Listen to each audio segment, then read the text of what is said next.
Now the serpent was more subtle than any beast of the field which the Lord God had made.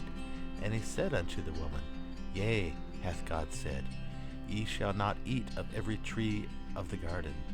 And the woman said unto the serpent, We may eat of the fruit of the trees of the garden.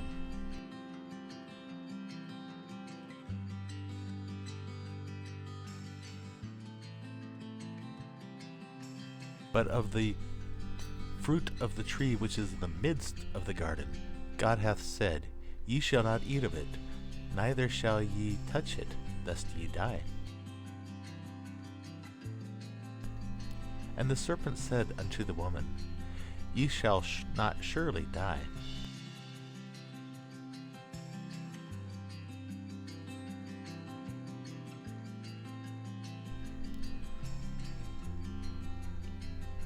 For God doth know that in the day ye eat thereof, then your eyes shall be opened, and ye shall be as gods, knowing good and evil.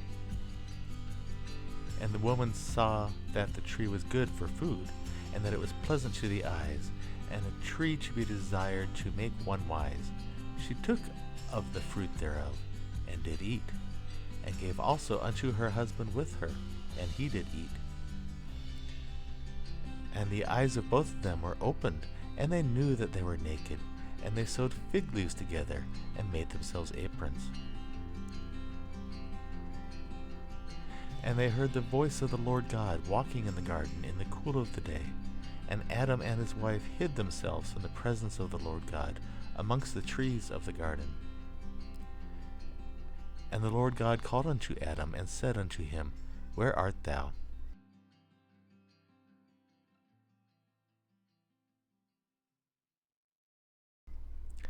And he said, I heard thy voice in the garden, and I was afraid, because I was naked, and I hid myself.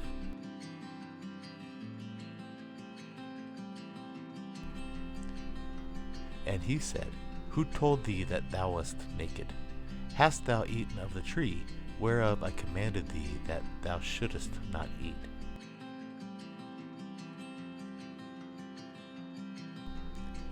And the man said, The woman whom thou gavest to be with me, she gave me of the tree, and I did eat.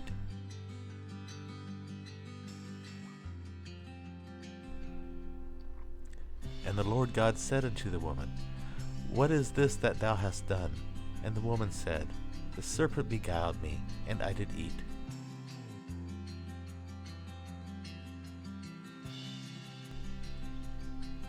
And the Lord God said unto the serpent, Because thou hast done this, thou art cursed above all cattle, and above every beast of the field. Upon thy belly shalt thou go, and dust shalt thou eat for all the days of thy life. And I will put enmity between thee and the woman, and between thy seed and her seed. It shall bruise thy head, and thou shalt bruise his heel. Unto the woman he said, I will greatly multiply thy sorrow and thy conception. In sorrow shalt thou bring forth children, and thy desire shall be to thy husband, and he shall rule over thee.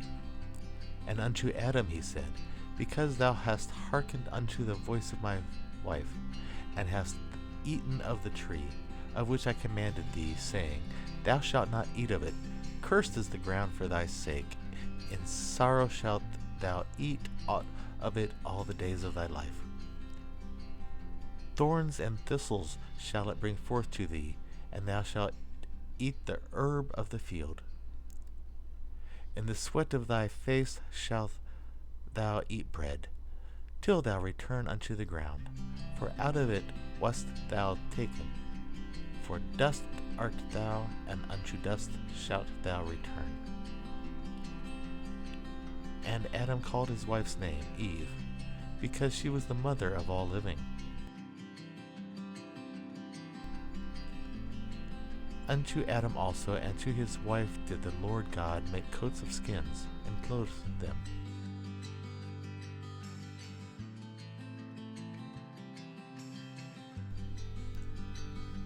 And the Lord God said, Behold, the man is become as one of us, to know good and evil.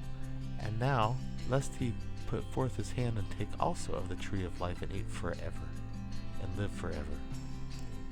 Therefore the Lord God sent him forth from the Garden of Eden to till the ground from whence he was taken.